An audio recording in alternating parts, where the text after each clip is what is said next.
Set off particular of a set off to be given in a return statement. Set off म्हणजे काय आणि त्याचे particular काय आणि ते रिटर्न स्टेट मध्ये कधी फाईल करायचं, कसं फाईल करायचं ते. Where in a suit for the recovery of money. First याचा इन्ग्रेडियंट आणि फर्स्ट पर्टिक्युलर आहे की रिकव्हरी ऑफ मनीचाच सूट लागतो तरच सेट ऑफ त्याच्यामध्ये दाखल होतो. रिकव्हरी ऑफ मनी. ठीक आहे, इथेच पॉइंट्स काढून घ्यायचे किंवा अंडरलाईन करा, हायलाइट करा, whatever. Recovery of money the defendant claims to set off against the plaintiff. आता हा राईट कुणाचा आहे, डब्ल्यूएस पाहतो म्हणे डिपेंडंटचा राईट. डिपेंडंट आता काय करू शकतं, एक स्टोरी सांगते तुम्हाला पहिले हे शिकवायच्या आधी. जर प्लेंटिफ हा पी आहे आणि हा आहे डिपेंडंट, ठीक आहे की नाही.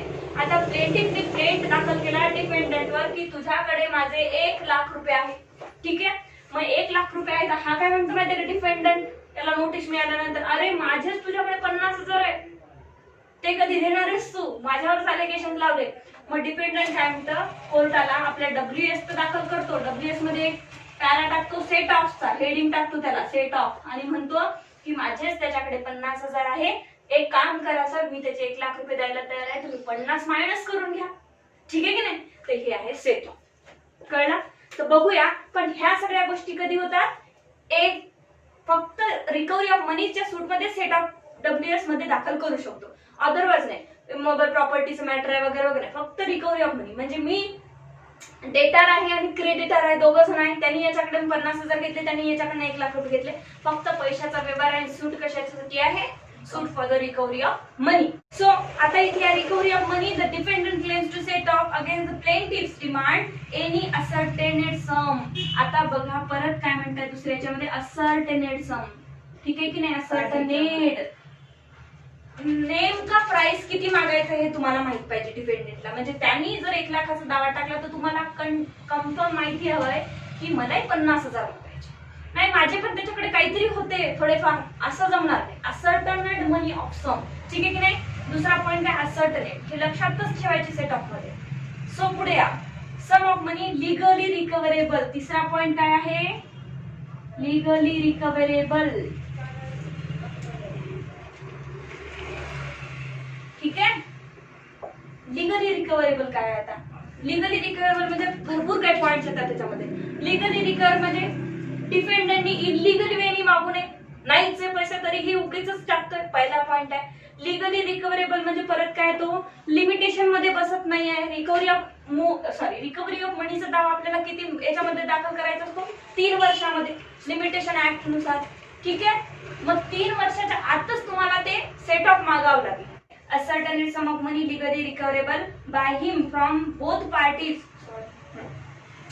Sum of money legally recovered by him from and the plaintiff not exceeding the pecuniary limit. ठीक आहे. आता चौथा पॉइंट काय येतोय, पिक्युनरी लिमिट. म्हणजे डिपेंडंटनी कोर्टाच्या पिक्युनरी लिमिटच्या जास्तही मागू नये, कारण तो कोर्ट त्याला द्यायचा अधिकारच नाही. मग अशा मॅटरमध्ये सेट ऑफ दाखल होणार नाही. त्याच मॅटरमध्ये कोर्ट म्हणजे सेपरेट सूट करा जिथे जुरिस्डिक्शन येतं तिथे, ठीक आहे की नाही, तुमच्या जास्त पैशांसाठी. इथं काय म्हणताय सेट ऑफ म्हणजे काय हो, सेट ऑफ दाखल करण्याचा आपला काय उद्देश आहे की जे मॅटर सुरू आहे त्यातच मी छोटासा एक पॅरा टाकून देईन माझ्या सेटअपचा की मला सर यांच्याकडे घेणे आहे आणि याच मॅटरमध्ये माझं मॅटर चालून जाईल.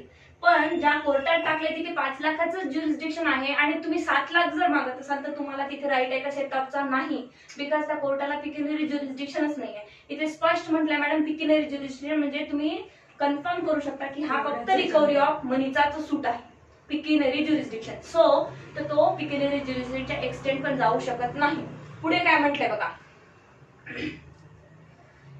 and both parties feel the same character as they feel in the plaintiff's suit. आता बघा सेम कॅरेक्टर काय म्हणते, 5 मध्ये म्हटलंय सेम कॅरेक्टर. सेम कॅरेक्टर म्हणजे काय, मी जर क्रेडिटर होतो तर तुम्ही डेटार होते, मी जर डेटार होतो तर तुम्ही क्रेडिटर होता, नाही असं जमणार नाही. डिफरंट कॅरेक्टर म्हणजे काय की मी तुम्हाला 50,000 रुपये दिले होते, ठीक आहे की नाही, आणि तुम्ही माझ्या रेंटचा एक कुठलं तरी शॉप घेतले दुकान किरायाने आणि त्याचा रेंट मला मागतात डब्ल्यूएस मध्ये. माझा तिथे काय होतं, तिथे सेम कॅरेक्टर येतं का, इथे क्रेडिटर आणि डेटार येतं, तिथे कोण येतं लँडलॉर्ड आणि टेनंट येतं, ठीक आहे. असं नाही व्हायला पाहिजे. सेम ट्रान्झॅक्शन रिलेशन सेम आलं पाहिजे. हँड लोन घेतले ना हँड लोन, मग ते रजिस्टर घ्या कसे घ्या मॅटर नाही करणार, पण डेट आर क्रेडिटर आलं पाहिजे, दुसरं कॅरेक्टर तुमचं इथे येऊ नये. हे प्रिलिम साठी मेन साठी जेम्स वाल्यांनी बिलकुल लक्षात ठेवायचे पॉइंट सेट ऑफचे. ठीक आहे, पुढे या. But the plaintiff suit, the defendant may at the first hearing of the suit but not afterward unless permitted by the court. आता हे सगळं याला WS मध्ये सेटअप कधी दाखल करायचं आहे? फर्स्ट हिअरिंगला. ठीक आहे की नाही? फर्स्ट हिअरिंगला दाखल करायचंय आणि नंतर जर दाखल करायचं असेल तर कोर्टाच्या परमिशन शिवाय दाखल करता येत नाही त्याला WS. ठीक आहे. Present return statement containing the particular of the debt sought to be set off. आता मग रिटर्न स्टेटमेंट मध्येच याला काय हे सगळं टाकायचं आहे सेट ऑफ, आणि फर्स्ट हिअरिंगलाच टाकायचं आहे. ज्या दिवशी तुम्ही रिटर्न स्टेटमेंट घेऊन जाता तेव्हा तुम्हाला ते टाकायचं आहे सेट ऑफ. ठीक आहे, तर हे आहे सेट ऑफ. आता बघूया पुढे काय म्हणतात. कळलं सेट ऑफ? ठीक आहे. आता पुढे इफेक्ट ऑफ सेट ऑफ. मग आता WS चा इफेक्ट काय राहतो, प्लेंटचा इफेक्ट काय राहतो. प्लेंट जेव्हा मी दाखल करते कोर्टामध्ये, WS तिकडून डिफेंडंट जायतो तर त्याचा काय जजमेंट लागतं. ठीक आहे की नाही?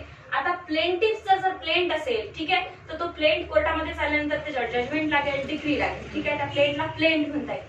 आता इथे काय मॅटर उत्पन्न झालंय, हा प्लेंटिफ आहे आणि हा डिफेंडंट आहे. यांनी एलिगेशन याच्यावर लावले, याला आपण प्लेंट म्हणतो. ठीक आहे, यांनी एलिगेशन याच्यावर जे डिनाय केलेले आहे त्याला आपण काय म्हणतो, WS म्हणतो.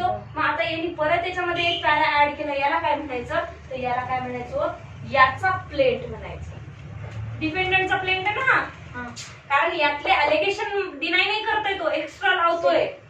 कळलं का? यांनी कुठेच याच्या पॅरामध्ये टाकलं नाही आहे की माझे पण 50 त्यांनी घेतले होते किंवा मला द्यायचे होते म्हणून. ठीक आहे की नाही? दोघांची बोलणी तर WS आणि प्लेंट मध्ये झालेली आहे. हा जो काही एक्स्ट्रा टाकतोय ना त्याला काय म्हणतात, क्रॉस सूट लाईक, म्हणजे काउंटर क्लेम मध्ये क्रॉस सूट वापरला आपण तिथे. सो हा जो टाकतोय त्याला या डिफेंडंटचा प्लेंटिफ. मग या पर्टिक्युलर सेट ऑफ साठी कोण प्लेंटिफ आहे, हा प्लेंटिफ आहे आणि हा डिफेंडंट आहे. परत या सेट ऑफ वर जर प्लेंटिफ काय करत असेल, आणखी याला काय म्हणायचं मग आता, या प्लेंटिफचा WS. कळलं? क्रॉस सूट. ठीक आहे. Effect of the set of. The written statement shall have the same effect as a plaint in a cross suit. ठीक आहे. आता डिफेंडंटचा प्लेंट आहे तेवढ्या पोर्शन पुरता. So as to enable the court to pronounce a final judgment in respect both of the original claim and the set off. ठीक आहे की नाही? ओरिजिनल क्लेम मध्ये काय हो, दोन्ही क्लेम मध्ये तो आता काय राहील, सेट ऑफ म्हणून ओळखल्या जाईल. Court pronounce unable to court to pronounce a final judgment in respect of both original claim and the set off, but this shall not affect the lien upon the amount decree of any pleader in respect of the cost payable to him under the decree. आता इथे काय म्हटलं आहे, याचा हा जो main सूट होता त्याच्यावर जसं जजमेंट देईल ना कोर्ट, तसंच याच्यावर सुद्धा देईल. म्हणजे जेव्हा जजमेंट देईल कोर्ट याचं सुद्धा मेन्शन करणार आहे की हा ही सेटअप होता यांचा आणि याच्या विरुद्ध किंवा याच्या फेवर मध्ये असेस या पोर्शनच्या मध्ये मी जजमेंट देत आहे. ठीक आहे. पहिलं आता इथे right to lien of pleader म्हटलंय. प्लीडर म्हणजे कोण, त्याच्याकडून जो केस चालवत आहे त्याचा वकील. मग तो डिफेंडंटचा असो की प्लेंटिफचा असो मॅटर करणार नाही. आता यांनी काय सांगितलंय डिफेंडंटनी, सर तुम्ही माझी केस चालवा. ठीक आहे की नाही? मला जे काही पैसे मिळणार आहेत त्याच्यामधून 15% तुमचे. सिव्हिल मॅटर मध्ये असं असतं. ठीक आहे की नाही? राईट टू लीन कोणाचा आहे, या ऍडव्होकेटचा आहे. तर मग तुम्ही ते डिग्री आल्यानंतर त्याचे पैसे दिल्याशिवाय तुम्हाला डिग्री हातात मिळणार. मॅम त्यांना 15% असं जातं. आपलं जे आपल्यामध्ये जे झालेलं आहे समजा ते एका प्रकारचं कॉन्ट्रॅक्ट आहे ना, कॉन्ट्रॅक्ट आहे ना ऍडव्होकेट आणि क्लायंटचा. यस, पण ती डिग्री मात्र तुम्हाला ऍडव्होकेट नाही देणार आणि त्यांनी जर दिली नाही ना डिग्री तर तुम्ही त्याच्यावर ऍक्शन घेऊ शकत नाही. बिकॉज तुमचे देणे आहे, तुमचं VP साईन असतं, हाच तुमचा एक कॉन्ट्रॅक्ट असतो. ठीक आहे. याला राईट टू लीन म्हणतात. राईट टू लीन म्हणजे काय, राईट टू रिटेन, ठेवून घेणे. पुढे या. The rule relating to a written statement by a defendant apply to a written statement in answer to claim of the set off. आता जेव्हा हा सेट ऑफ तयार करतोय, कोण डिफेंडंट सेट ऑफ तयार करतोय, तर या तयार करण्यासाठी कोणते रूल वापरणार आहे, तो सेम WS. कळलं का तुम्हाला? कळलं नाही? हे बघ, जेव्हा डिफेंडंटनी WS तयार केला होता की नाही आणि यांनी प्लेंट तयार केला होता, मग आता याला सेट ऑफ तयार करायचा असेल किंवा याला त्याचं उत्तर द्यायचं असेल तर जेव्हा कधी तयार करतील ना तर ते त्याच फॉर्मॅट मध्ये तयार करतील WS च्या आणि प्लीडिंगच्या. आपण जसं अपेंडिक्स ए मध्ये पाहिलं ना त्या फॉर्मॅटमध्ये तयार करतील की कोर्टाचं नाव लिही पहिले, नंतर पार्टी लिही, आणि it is a set off or it is a counter claim. ठीक आहे की नाही. Counter claim for the recovery of money of amount 50,000. ठीक आहे की नाही. असं क्लेम सूटचं नाव लिहिते. म्हणजे जसं फॉर्मॅट आहे तशाच प्रकारे ते तयार करतात. आणि काउंटर क्लेम मध्ये काय फरक आहे? सांगतो. आता आपल्याला काउंटर क्लेमच पाहायचं. सेट ऑफ कळलं आधी. सेट ऑफ कळलं असेल तर आपण पुढे जाऊया. कारण काय होतं, दोन्ही एकदाच पाहिलं तर कन्फ्युजन होतं. ठीक आहे. आता बघूया काउंटर क्लेम.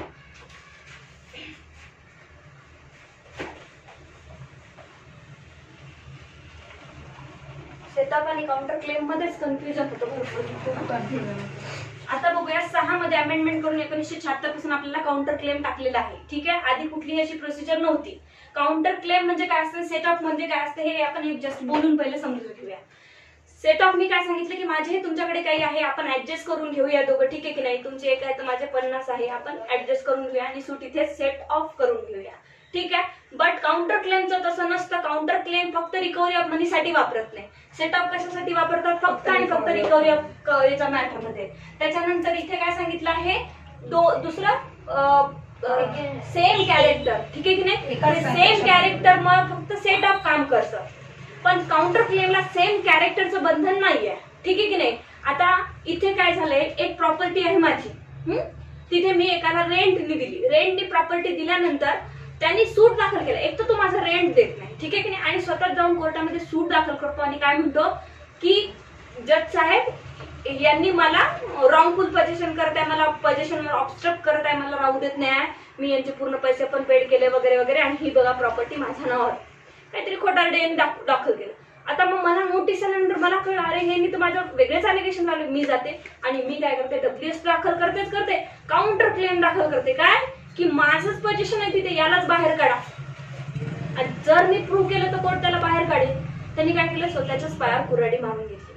याला म्हणतात काउंटर क्लेम. ठीक आहे की नाही. मग आता काउंटर क्लेम यांनी काय सांगितलं, जेव्हा मी तुमच्यावर अलिगेशन लावतो सेट ऑफ मध्ये, तुम्ही येता आणि सेट ऑफ करण्यासाठी रिक्वेस्ट करता. ठीक आहे. नंतर तुमचं म्हणणं काय मांडेल. पण इथे कसं आहे, काउंटर क्लेम मध्ये सूट दाखल करायच्या आधीही होऊ शकते ह्या गोष्टी, कॉज ऑफ ऍक्शन अराईज झाली असेल आपल्या दोघांमध्ये. ठीक आहे की नाही. सूट दाखल केल्यानंतरही म्हणजे WS दाखल केला, मॅटर सुरू आहे दोघांमध्ये. काउंटर क्लेमचं बोलते मी. मॅटर दोघांमध्ये सुरू आहे, पण मॅटर सुरू असताना बाहेर काहीतरी अजून भांडण झाली, बाहेर काहीतरी अजून कॉज ऑफ ऍक्शन झालं अराईज, तर तेव्हाही जाऊन मी त्याच्यावर न्यू कॉज ऑफ ऍक्शनवर काय करू शकते, काउंटर क्लेम दाखल करू शकते. इन ऍडिशन म्हटलंय, सेट ऑफ फक्त ऍडजस्टमेंटसाठी आहे, आणि ऍडिशन मध्ये जर अजून काही टाकायचं तुम्हाला आणि क्रॉस सूट, स्ट्रॉंग सूट टाकायचं प्लेंटिफच्या अगेन्स्ट, तर तुम्हाला काउंटर क्लेमचा वापर करावा लागेल. असंही म्हणता येईल मॅडम, सेट ऑफ मध्ये तुम्हाला काहीतरी ऍडमिट आहे, काहीतरी ऍडमिट आहे. काउंटर क्लेम मध्ये ऍडमिट नाही. काउंटर क्लेम मध्ये ऍडमिट नाही. इट इज अ क्रॉस सूट, म्हणून याला क्रॉस सूट म्हणलं जातं. सेट ऑफला क्रॉस सूट नाही म्हणत, कळलं का. इथे डायरेक्टली काउंटर क्लेमला क्रॉस सूट. सेट ऑफ काय फक्त माझं पण तुमच्याकडे आहे, तुमचं आपण काहीतरी ऍडजस्ट करून घेऊया. ठीक आहे. इथपर्यंत सेट ऑफ बोलतं. आणि ह्या सगळ्या सेट ऑफला कंडिशन फुलफिल झाल्याच पाहिजे. फक्त मनीसाठी. ठीक आहे. हे फक्त रिकव्हरी ऑफ मनीसाठी. ठीक आहे. ह्या सगळ्या सूट ट्रिगर. अजून एक राहिलं तुम्हाला, ऑर्डर 20 रूल 19(3) मध्ये एक शब्द दिलाय त्यांनी, इंग्लिश सेट ऑफ बद्दल बोलते. इंग्लिश सेट ऑफ मध्ये काय, आपल्या इथं काय आहे, लिगली रिकव्हरेबल, आणि 2 शब्द आलेले आहे आपल्याकडे, असर्टनेट. हे आपल्याकडे कंपल्सरी आहे. कशासाठी, सेट ऑफ दाखल करण्यासाठी. पण इक्विटी ऑफ जस्टिस काय म्हणतं, कधी कधी असर्टेन मनी होत नाही. ठीक आहे की नाही. तर मग कधी कधी असे जर सर्कमस्टन्सेस अराईज झाला तर तेव्हाही कोर्टाने इन रेअर केसेस मध्ये सेट ऑफ दाखल करून घ्यावा.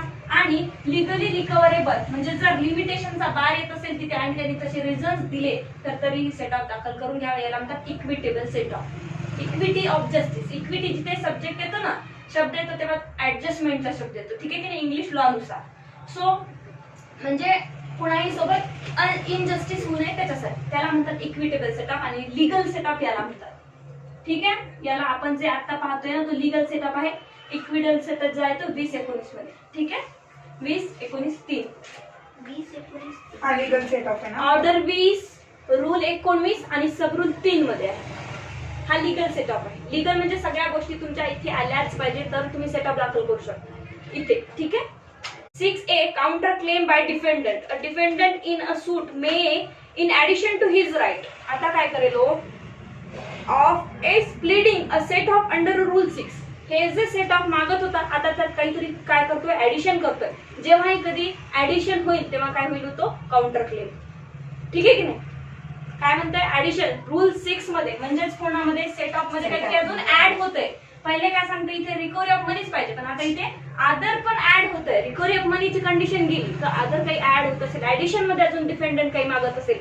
पहिले त्यांनी काय म्हटलं तर फक्त माझे 50,000 सेट करून घ्या, ऍडजस्ट करून घ्या, पण ऍडिशन मध्ये मागतोय आता नाही, 50,000वर मी सफिशियंट नाही आहे, यानेच माझ्याशी धोका केला. Set up by way of a counter claim against the claim of the plaintiff. ठीक आहे की नाही? By way of the counter claim against the claim of the plaintiff.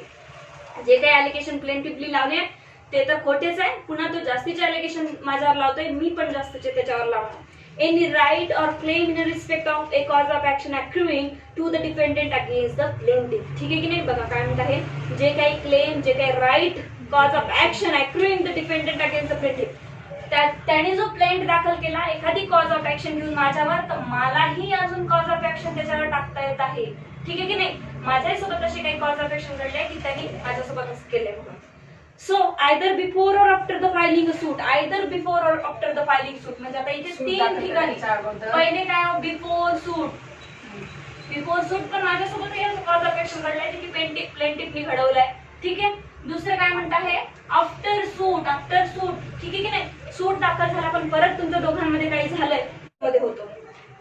Against the plaintiff either before or filing a suit, but before the defendant has delivered his defense or before the time limited for delivering his defense has expired, whether such a counterclaim is in the nature of the claim for the damages or not. आता बघा इथे काय म्हटलं आहे, दोन्ही ठिकाणी तुम्ही करू शकता after suit, before suit. But तुम्ही जर एखाद्या वेळेस WS दाखल केला, ठीक आहे की नाही, एकदा WS दाखल केला त्याच्यानंतर तुम्ही एक तर कोर्टाची परमिशन घेऊन करू शकता. WS दाखल केल्यानंतर फर्स्ट हिअरिंगला वगैरे आधी सांगितलं आहे. पण आफ्टर WS दाखल केल्यानंतर, ठीक आहे की नाही, एक्सपायर झाला आता तुमचा टाइम, काय हो तुम्हाला क्रॉस सूट दाखल करायचा, मग तुम्ही करू शकता.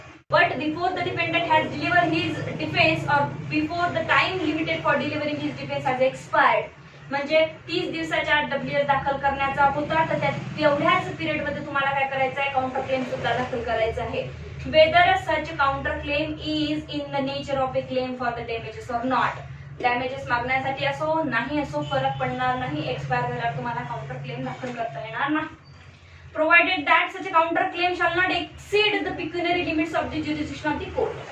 परत म्हटलंय की जर त्या कोर्टाला तेवढं ज्युरिडिक्शन नसेल, 5 लाखाचं सूट त्या प्लेंटिफनी डिपेंडंटवर टाकलं, डिपेंडंट म्हणतो माझेच 10 लाख त्याच्यावर आहे, कोर्ट म्हणतं मला ज्युरिडिक्शनच नाही, जा आता इथे तुमचा राईट गेला. म्हणजे एकाच सूट मध्ये आता काउंटर क्लेम टाकायचा राईट गेला, तुम्हाला सेपरेट सूट दुसऱ्या कोर्टात दाखल करा, बिकॉज मला ज्युरिडिक्शन नाही. ठीक आहे. इथे 2 मॅटर आहे. तर काय सगळ्यात मोठा पर्पज काय सेटअपचा आणि काउंटर क्लेमचा, की मल्टिपल सिटी ऑफ प्रोसिडिंग होऊ नये. ठीक आहे की नाही? मला तुम्हाला 1 लाख मागायचे, मला 50, तर कशाला मी 50,000साठी दुसरीकडे टाकू द्यावा, यातच चालून घेऊया. मी ऍडजस्ट करायला तयार आहे, तुम्ही ऍडजस्ट करायला तयार आहे. छोटे मोठे क्रॉस क्लेम आहे, माझं हे म्हणणं आहे, तुमचं ते म्हणणं आहे, ठीक आहे की नाही, तुम्ही माझ्यावर एलिगेशन लावता, मी तुमच्यावर, इथेच चालून घेऊया. बट जर पिक्युनरी लिमिट एक्सीड होत असेल तर तो कोर्ट नाही चालू शकत, because that court is not competent to the try of such a matter. Such a counter claim shall have the same effect as a cross suit. आता काय हो, सेम जसं इथे सांगितलं तसं क्रॉस सूटचं त्याला राईट. म्हणजे हे काय करेल, इथे प्लेंटिफ आहे, इथे डिपेंडेंट आहे, डिपेंडेंटने क्रॉस सूट केला तर हा याचा काय होईल, प्लेंट होईल, आणि हा याला उत्तर देईल तर. ठीक आहे. So as to enable the court to pronounce a final judgment in the same suit both on the original claim and the counter claim. ठीक आहे. दोन्ही क्लेम वर कोर्ट जजमेंट देऊ शकतं. The plaintiff shall be at liberty to file a written statement in answer to the counter claim of the defendant within a such period as may be fixed by the court. काय म्हटलंय इथे, मग आता त्यांनी जर तुमच्यावर cross सूट दाखल केला तर प्लेंटिफला पूर्ण स्वतंत्र आहे की तुम्ही सुद्धा त्या पर्टिक्युलर काउंटर क्लेम वर WS दाखल करायचा. 30 दिवस आणि सेम इफेक्ट राहील, काहीच फरक नाही. जसे WS चे रूल आहे, जसे प्लेंटचे रूल आहे, तो सेम इफेक्ट राहील. The counter claim shall be treated as a plaint. कळलं का? काउंटर क्लेम म्हणजे कोण डिपेंडंट दाखल करतो त्याला प्लेंट म्हटलं जाईल. And govern by the rules applicable to the plaint. आणि कसा दाखल करायचा, मग जे रूल्स आहेत, ठीक आहे की नाही, 7 मध्ये ते प्लेंट, सॉरी किती मध्ये, ऑर्डर ऑर्डर 7. 7. ठीक आहे. ऑर्डर 7 मध्ये जे रूल आहे त्या नियमानुसार तुम्हाला ते प्लेंट म्हणजेच क्रॉस क्लेम दाखल करायचा आहे. नाही कळलं तर उद्या अजून डिस्कशन करूया, उदाहरण बघूया. तर तुम्हाला सेट ऑफ म्हणजे काय, जेवढे जेवढे ते काल ग्राउंड्स लिहिले आपण तेवढे आले पाहिजे त्यात. नंतर काउंटर क्लेम, एखादा कॉज ऑफ ऍक्शन ऍडिशन होतो त्याच्यामध्ये. काउंटर क्लेम झालं. त्याच्यानंतर आता 2 मध्ये काउंटर क्लेम मध्ये काय काय पाहिलं आपण, कॉज ऑफ ऍक्शन अराईज होऊ शकतो, सूट दाखल करायच्या पण आणि नंतर पण होऊ शकतो. आता काउंटर क्लेम मध्ये 6B मध्ये counter claim to be stated. Counter claim to be stated म्हणजे काय, यांनी काय म्हटलं, स्पेसिफिकली काउंटर क्लेमला नमूद करा, मेन्शन करा. कशामध्ये, WS मध्ये. जेव्हा आपण WS दाखल करतो तेव्हा काय हो, WS मध्ये मी काल सांगितलं तुम्हाला की हेडिंग द्यायचे काउंटर क्लेम. ठीक आहे की नाही. WS झाला आपला पूर्ण तयार. ठीक आहे, मला हे मागणी पाहिजे, हे मागणी पाहिजे. त्याच्यात तुम्हाला कळलं की आता मला याच्यात काउंटर क्लेमही दाखल करायचं. म्हणजे हा जो मागतो नाही ते तो खोटंच आहे, मला अजून याच्याबद्दल काय मागायचं आहे, तर मग स्पेशली घ्यावं लागते heading counter claim against the defender. ठीक आहे की नाही. काउंटर क्लेमची स्पेसिफिकली नमूद करा. जसं लिहिलं, येस, जसं सेट ऑफ लिहिला तसं आपल्याला काउंटर क्लेम सुद्धा नमूद करायचं specifically. Where any defendant seeks to rely upon any ground as supporting a right of counter claim. जर डिफेंडंट एखाद्या राईट मिळत असेल डिफेंडंटला काउंटर क्लेम प्लेंटिफला मागायचा, तर मग त्यांनी तसं नमूद करावं. ही शाल in his writing return statement, त्याच्या रिटर्न स्टेटमेंट मध्ये state specifically that he does so by way of a counter claim. ठीक आहे, सिंपल आहे. त्यांनी तसं WS मध्ये मेन्शन करा की हा एवढा जो पोर्शन आहे, एवढा जो पॅरा आहे माझा, हा काउंटर क्लेमचा आहे. जनरल तर मी राईट मागतच आहो, मी डिनाय तर करतच आहो की त्यांनी जे मला म्हटलं ते डिनाय केलं, पण हा काउंटर क्लेम आहे. मी त्याच्यावर आता या पॅरामध्ये अलिगेशन्स लावतो. कळलं Shivani? 6C exclusion of a counter claim. आता exclusion of a counter claim हे कोर्टाचा राईट आहे. कसा बघा, where defendant sets up a counter claim and the plaintiff contend that the claim thereby raised ought not to be disposed of by way of a counter claim but in the independent suit. बघा आता काय केलंय, plaintiff आणि डिफेंडंटनी इकडून set off टाकलाय, counter claim टाकलाय, एकमेकाचे अलिगेशन लावणं सुरू आहे.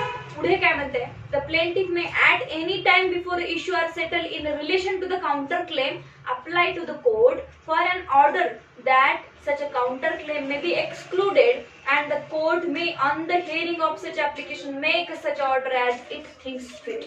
बघा इथे काय म्हटलंय, जर कोर्टाने जर डिफेंडंटनी काउंटर क्लेम दाखल केला तर प्लेंटिफ ऍट एनी स्टेज काय करू शकतं की सर या काउंटर क्लेमला एक्सक्लूड करा म्हणून असं ऍप्लिकेशन देऊ शकतं.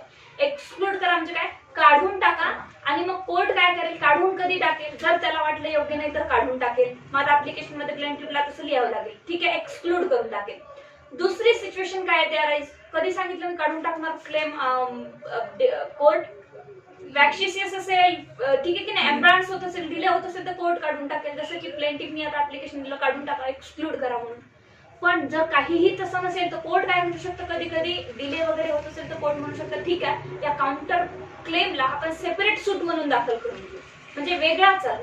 कोर्ट असंही करू शकतो. एक तर कोर्ट एक्सक्लूडही करू शकतो त्याला वाटलं तर, किंवा मग court on the application of the plaintiff काय करू शकतं, किंवा त्याला जर वाटलं कोर्टाला असं की गरजेचं आहे की काउंटर क्लेम हे एकत्र नाही चालवायचं आपल्याला, जो काहीही डिफेंडंट प्लेंटिफ करून रिलीफ मागतोय, प्लेंटिफवर क्लेम लावतोय, ते थोडेसे वेगळ्या टाइप मध्ये आहे, तर त्याला आपण सेपरेट सूट म्हणून चालवूया. असं ऍक्सेप्ट करेल कोर्ट. हा ते उत्तर देण्याऐवजी क्लेम दाखल केला, काउंटर क्लेम दाखल केला, ठीक आहे, काउंटर क्लेम दाखल केल्यानंतर कोर्टात प्रोड्यूस झाला. आता येईल कोण, हा प्लेंटिफ, म्हणजे पहिला प्लेंटिफ की काउंटर क्लेम दाखल केला तू, आता बसतच नाहीये, कोर्टाच्याही लक्षात आलं नाहीये. कोर्टाला म्हणेल सर याला एक्सक्लूड करून टाका, काढून टाका, काउंटर क्लेम माझ्यावर बनतच नाही, पहिली गोष्ट. ठीक आहे, नाही तर काय होईल, मग कोर्ट काय करेल, त्याच्यावर विचार करेल. कोर्ट काय म्हणेल, बसते की नाही ते मी पाहतो, जर ठीक असेल तर मी राहू देईल, किंवा मी काय करेल, जर वाटत असेल की या सेपरेट सूटला, म्हणजे बेसिक सूट आहे, त्याला एम्ब्रान्स आणि डिले होत आहे, काही कारण होत आहे, कोर्ट थिंक्स फिट की कोर्ट सेपरेट सूट चालून घेईल एवढ्या पोर्शन पुरता, आणि जो बेसिक सूट आहे यांचा तसंच राहू देईल. इथे का नाही दिले डीपली, कारण आपल्याला ऑलरेडी 2-3 रूल मध्ये सांगितलंय, 2-3 ऑर्डर मध्ये सांगितलंय, वॅक्शिशियस असेल तर काढून घेईल, प्लेंटिफला ऍप्लिकेशन करावं लागेल, ह्या सगळ्या गोष्टी आता झाल्या आपल्या. आता बेरॅक्राम ते झाले ना, तर मग मी परत देणार नाही, शॉर्ट मध्ये देईल. ठीक आहे, परत वाचते वाटल्यास. Where defendant sets up a counter claim, counter claim काय केलाय, सेटअप झालाय, and the plaintiff contend that the claim thereby raised ought not to be disposed of by way of counter claim but in an independent suit. आता या प्लेंटिफचं काय म्हणणं आहे की dispose करू नका ऍज अ काउंटर क्लेम म्हणून त्याला, या सूटमध्ये डिस्पोज करू नका. डिस्पोज काय म्हणजे एंटरटेन करू नका. ठीक आहे की नाही. या काउंटर क्लेमला माझ्या बेसिक सूटमध्ये डिस्पोज करू Entries देऊ नका, नका. याच्यामध्ये एंट्री देऊ नका, याला एंटरटेन करू नका, याला इंडिपेंडेंट सूट म्हणून चालवा. कोण म्हणताय? प्लेंटिफ म्हणताय. कळलं? The plaintiff may at any time before issue are settled. आता परत सांगितलं इश्यू आर सेटल्ड. मग आता इश्यू आर सेटल्ड डीपली देईल का? मागणी आपल्याला नाही का? भरपूर वेळ सांगितले त्यांनी, म्हणून ते शॉर्ट मध्ये दिलंय. आता हे शॉर्ट होत जाणार, लक्षात ठेवा, कारण बेसिक झालंय आता आपली. ठीक आहे. Any time before issue settled in relation to the counter claim. कोणत्या रिलेशन? फक्त काउंटर क्लेम बद्दल बोलते की हा काउंटर क्लेम वेगळा चालेल. ठीक आहे, कळलं? पुढे काय म्हणता हे? Apply to the court for an order that such a counter claim may be excluded. कोर्टाला अप्लाय करताय की याच्यावर स्पेसिफिकली तुम्ही ऑर्डर द्या. काय ऑर्डर द्या? की याला एक्सक्लूड करा. अँड कोर्ट मे, आता कोर्टाला वाटेल मग तसं कोर्ट काय करेल? कोर्टाला वाटलं तर कोर्ट करेल, नाही तर नाही करणार. On the hearing of such application, मग त्या ऍप्लिकेशनवर स्पेशल हेअरिंग होईल. कोणतंही ऍप्लिकेशन दाखल केल्यानंतर कोर्टात हेअरिंग होईल. तिकडची पार्टी आहे, तिकडची पार्टी आहे, त्याच्यावर छोटी आर्ग्युमेंट होते करायचं की नाही. जसं आजचं ऍप्लिकेशन आलं बीसीआयचं, काय आलं की 3 वर्ष प्रॅक्टिस पाहिजे. आता सुप्रीम कोर्टात त्याच्यावर हेअरिंग होणार आहे. व्हायचं की नाही, करायचं की नाही सांगू नंतर डिस्कस. हो ठीक आहे की नाही, डिस्कस होईल ना त्याच्यात. तसं मग ऍप्लिकेशन वर आता कोर्टात काय होईल? डिस्कस होईल आधी. ठीक आहे. Then make such order as it thinks fit. Court काय करेल? मेक सच ऑर्डर, जसं कोर्टाला वाटेल. थिंक्स फिट म्हणजे कोर्ट विचार करेल, कोर्टाला वाटेल तसं ऑर्डर करेल. ठीक. 6D effect of discontinuous of suit. आता effect of discontinuous of suit म्हणजे काय? इफ आता सूट म्हटलंय, माधवी लक्षात ठेवा. आता सूट म्हटलंय की ऍप्लिकेशन म्हटलं का नाही, म्हणजे आता बेसिक सूट जो होता ना ते जर डिस्कंटिन्यू झाला तर काय करायचं? मग आता प्लेंटिफ कधी कधी काय गेम खेळतो? सूट दाखल करून टाकतो. ठीक आहे की नाही, काहीतरी ॲलिगेशन लावून टाकतो आणि मग डिफेंडंटनी चांगला वकील लावला आणि डिफेंडंट त्याच्यापेक्षा हुशार आहे, डिफेंडंटनी पण काउंटर क्लेम दाखल केला. प्लेंटिफला वाटतं आता मी फसलो, माझ्यासाठी मीच गड्डा खोदला, आता प्लेंटिफ येतच नाही. कळलं का? मग आता सूट काय होईल? डिस्कंटिन्यू होईल. सूट डिस्कंटिन्यू झाला, प्लेंटिफच्या अगेन्स्ट निर्णय लावून टाकेल ना कोर्ट. प्लेंटिफच आला नाही तर पण डिफेंडंट काय म्हणे? काउंटर क्लेम का हो माझा तुम्ही डिसमिस करता? मला तर त्याच्याकडनं याची घेणे ही मी मागणी करतोय ना, म्हणजे हा माझा एक प्रकारचा प्लेंट आहे. सो याला कोर्ट आता काढणार नाही. बेसिक सूट जे जे प्लेंटिफचं डिफेंडंटनी डिनाय केलं होतं ना त्याच्याबद्दल आता प्लेंटिफ बद्दल अलिगेशनचं जे काही जजमेंट लागलं, विषय संपला, डिस्कंटिन्यू झाला. पण काउंटर क्लेम कोणी लावला होता? डिफेंडंटनी. डिफेंडंटनी प्लेंटिफवर अलिगेशन लावलं होते, तो मात्र कंटिन्यू राहील जोपर्यंत प्लेंटिफ येत नाही, उत्तर देत नाही. आणि पुन्हा जर 90 दिवस झाले प्लेंटिफ आलाच नाही, उत्तर दिला नाही, त्या काउंटर क्लेमचं सुद्धा एक डिफरंट जजमेंट काढेल कोर्ट प्लेंटिफच्या अगेन्स्ट. म्हणून कधीही काउंटर क्लेम भरपूर खतरनाक गोष्ट असते. ही कधी डायरेक्टली वाटेल तेव्हा कोणावर सूट दाखल करायचं नाही. बेसिक एव्हिडन्स असल्याशिवाय होत नाही. त्यांनी जर काउंटर क्लेम दाखल केला तर आपण खूप बेकार फसतो. ठीक आहे. त्यामुळे आता काय म्हटलंय इथे बघा, if in any case in which the defendant set up a counter claim the suit of the plaintiff is stayed. Main suit जो होता तो काय झाला? स्टे झाला. पण याने तर डिफेंडंटनी काउंटर क्लेम दाखल केलेला आहे, आता डिसकंटिन्यूड और डिसमिस्ड, डिसमिस करून टाकला कोर्टाने. येतच नाही या प्लेंटिफ दाखल करून चालला गेला. पण इकडे याने हुशारी केली, माझ्यावर सूट दाखल करतो तू थांब, मी पण काउंटर क्लेम दाखल करतो. May nevertheless be proceed with counter claim मात्र सूट सोबत प्रोसीड होणार नाही. आता जे सूट गेला तुमचा संपला विषय, पण काउंटर क्लेम तसाच राहील. आणि याच्यावर आता काउंटर क्लेमची नोटीस कोणाला जाईल? प्लेंटिफला जाईल. या यांनी काउंटर क्लेम दाखल केलाय, आता एक वेगळं सेपरेट. मग आता इथे प्लेंटिफ हा होतो, डिपेंडंट तो होतो. कळलं? 6E default of plaintiff to reply to counter claim. आता बघा प्लेंटिफनी काय केले? डिफॉल्ट केला काउंटर क्लेमला उत्तर द्यायला. आलो की नाही लिंक मध्ये आपण? पहिले तर काउंटर क्लेम, आता इथून नोटीस जाईल प्लेंटिफला, म्हणजे जुन्या प्लेंटिफला, तो डिपेंडंट होऊन जाईल.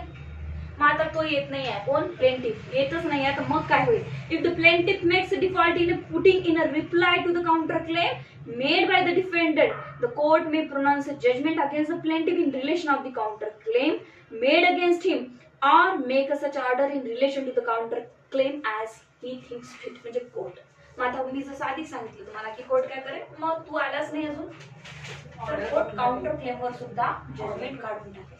म्हणजे आता हे प्लेंटिफनी सूट दाखल केला होता, पण प्लेंटिफचा बेसिक सूट तर डिसमिस होऊन गेला.